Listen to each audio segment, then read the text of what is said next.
Rahasia uang gelap, Luhut Panjaitan dalam kumparan jaringan uang haram, Indonesia dan dunia.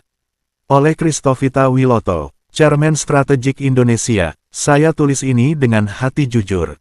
Topik ini berat dan penting.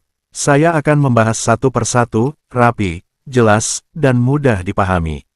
Setiap bagian menjelaskan inti masalah dan mengapa hal ini harus segera dilihat oleh rakyat Indonesia. 1. Inti masalah pertama, koordinasi pemerintahan yang lemah.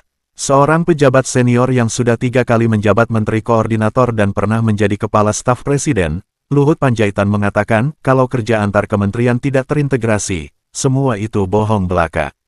Ia menegaskan, memakai lambang-lambang menteri tidak cukup bila tidak ada koordinasi yang sungguh-sungguh. Itu artinya bila lembaga tidak bekerja bersama, kejahatan besar dapat masuk lewat celah-celah itu. Mengapa ini penting? Karena jaringan kejahatan modern memanfaatkan celah administratif, aturan yang tumpang tindih, dan lemahnya pengawasan antar lembaga. Jika kementerian tidak terkoordinasi, bukti hilang, penegakan hukum terhambat, dan uang haram bisa mengalir bebas ke sektor-sektor yang tampak sah. 2. Inti masalah kedua, skema perputaran uang gelap dari luar negeri. Di luar negeri terungkap jaringan penipuan besar yang memakai mata uang digital. Jaksa dan otoritas Amerika Serikat bersama mitra lain berhasil menyita jumlah Bitcoin yang sangat besar, lebih dari 14 miliar dolar Amerika, yang terkait dengan satu jaringan besar di Kamboja. Jaringan ini diduga kuat menghasilkan dan mencuci uang hasil penipuan lewat perusahaan-perusahaan yang tampak biasa. Laporan juga menyebutkan skema yang lebih luas lagi, yang disebut operasi perputaran uang, di mana dana curian diubah, dikirimkan, dan disamarkan agar terlihat legal.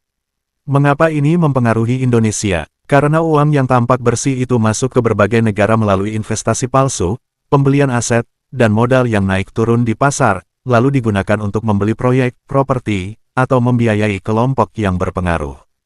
3. Inti masalah ketiga, modus penipuan digital dan perdagangan manusia. Modus yang disebut pick bachering, bekerja seperti ini, pelaku menipu korban lewat hubungan palsu dan tawaran investasi palsu, lalu memaksa korban atau pekerja untuk menjalankan operasi penipuan. Pick bachering adalah penipuan online di mana pelaku memancing korban secara perlahan lewat hubungan palsu, seperti asmara atau bisnis, lalu menipu uang korban dalam jumlah besar. Disebut begitu karena korban digemukkan dulu sebelum disembelih. Banyak orang tertipu dan banyak migran yang dijadikan pekerja paksa di compound yang dijaga ketat. Compound artinya tempat tertutup yang dijaga ketat, biasanya berupa kawasan berpagar atau gedung besar tempat orang dikumpulkan atau ditahan, seperti pekerja paksa atau korban penipuan yang tidak boleh keluar. Kasus ini juga membawa unsur perdagangan manusia dan penyiksaan. Penegakan hukum internasional telah mengaitkan jaringan ini dengan pembersihan dan penyitaan aset. 4. Inti masalah keempat, bagaimana uang kotor masuk ke ekonomi nyata. Jaringan penipuan besar itu mengubah uang curian menjadi aset nyata, properti, perusahaan lokal, rekening di bank, dan kemudian ke rantai pasokan bisnis. Di Indonesia, jika sistem pengawasan lemah, uang seperti ini bisa masuk lewat investasi palsu, perusahaan cangkang, atau aliran modal yang disamarkan. Akibatnya, investasi palsu tampak seperti pembangunan, proyek publik bisa dibiayai dengan uang yang berasal dari penipuan dan penderitaan manusia. Ini merusak kepercayaan rakyat, merugikan korban, dan membuat ekonomi domestik rentan karena dasar modalnya kotor. 5. Inti masalah kelima, risiko politik dan pengaruh jaringan kriminal. Jaringan uang besar ini tidak hanya kriminal, mereka juga mencari pengaruh politik. Uang bisa dipakai untuk membeli pengaruh, membiayai kampanye, proyek, atau mendapatkan perlindungan.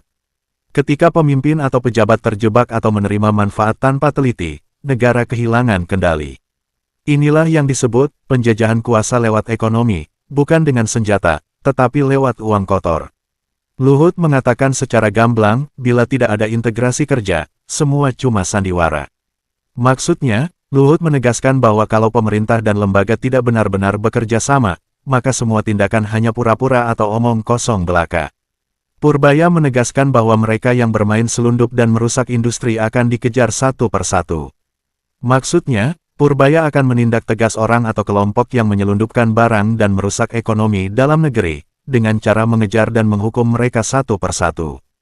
6. Inti masalah ke-6, alur teknis bagaimana negara bisa bertindak atau gagal bertindak. Secara teknis, alur yang sering dipakai pelaku.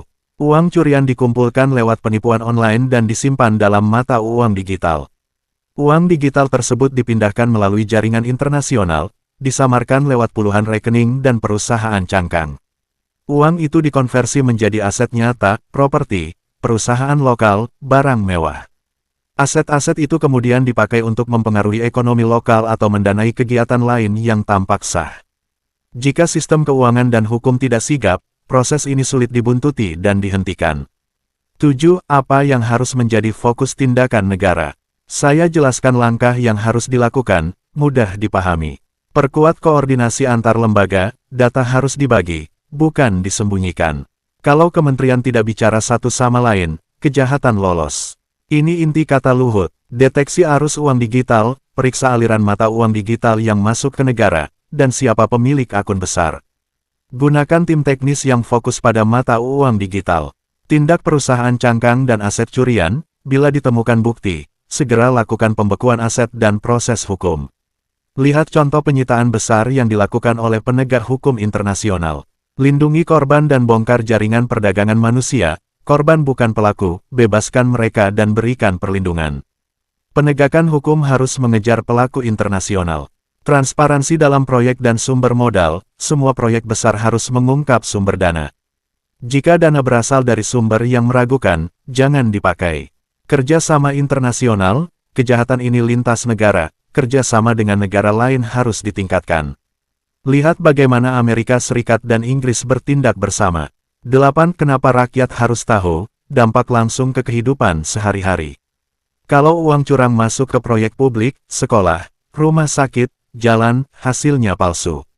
Pekerjaan yang tercipta tidak berkelanjutan. Harga-harga bisa dimanipulasi. Korban menjadi warga biasa yang kehilangan tabungan. Jadi ini bukan hanya masalah para pejabat dan pengusaha, ini masalah tiap keluarga di Indonesia. 9. Luhut Panjaitan, oligarki dan jaringan uang haram. Saya tidak bisa menyatakan seseorang terbukti terlibat tanpa bukti hukum yang sah. Namun, publik sering menaruh kecurigaan terhadap jaringan oligarki yang diduga mengendalikan aliran uang besar di Indonesia, termasuk investasi, tambang, energi, dan bisnis digital, yang terkadang beririsan dengan jaringan gelap internasional, seperti pencucian uang atau perdagangan manusia. Nama Luhut Binsar Panjaitan sering disebut dalam berbagai laporan dan diskusi publik karena posisinya yang sangat kuat di lingkar ekonomi dan politik, serta hubungannya dengan perusahaan besar dan investor asing. Tetapi, sampai hari ini tidak ada keputusan hukum resmi yang menyatakan ia terlibat dalam tindak kejahatan seperti uang haram atau human trafficking. Dengan kata lain, kecurigaan publik ada, karena kekuasaan dan jaringan bisnisnya luas. Namun bukti hukum yang sah belum ada.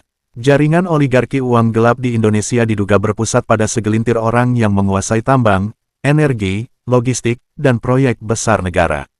Luhut Panjaitan sering disebut karena jaringannya luas, dekat dengan kekuasaan, dan punya pengaruh besar dalam investasi asing.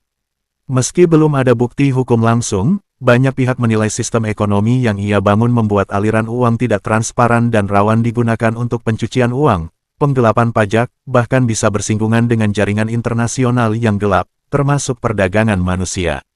Intinya, ini bukan soal pribadi, tapi soal sistem kekuasaan dan uang yang sudah terlalu terkonsentrasi di tangan sedikit orang. 10. Ayat Allah yang relevan. Amsal 10 ayat 2-3. Harta yang diperoleh dengan curang tidak berguna, tetapi kebenaran melepaskan orang dari maut. Tuhan tidak membiarkan orang benar menderita kelaparan, tetapi ia menolak keinginan orang fasik. Matius 6 ayat 24. Tak seorang pun dapat mengabdi kepada dua tuan. Karena jika ia membenci yang seorang dan mengasihi yang lain, atau ia setia kepada yang seorang dan tidak mengindahkan yang lain, kamu tidak dapat mengabdi kepada Tuhan dan kepada Mamon. Ayat-ayat ini menegaskan, kekayaan yang diperoleh dari kerja jahat tidak membawa berkat. Tuhan memanggil kita untuk memilih kebenaran, bukan uang. 10. Ringkasan inti. Jika negara tidak memperkuat koordinasi, mengawasi aliran uang digital, dan melindungi korban, maka uang hasil penipuan dan penderitaan akan menjadi bahan bakar bagi korupsi besar yang bisa merusak masa depan semua anak kita. 11 Arahan singkat Tuhan Yesus Kristus untuk kasus ini. Tuhan Yesus memanggil semua pemimpin dan rakyat untuk bertobat dan memilih kebenaran.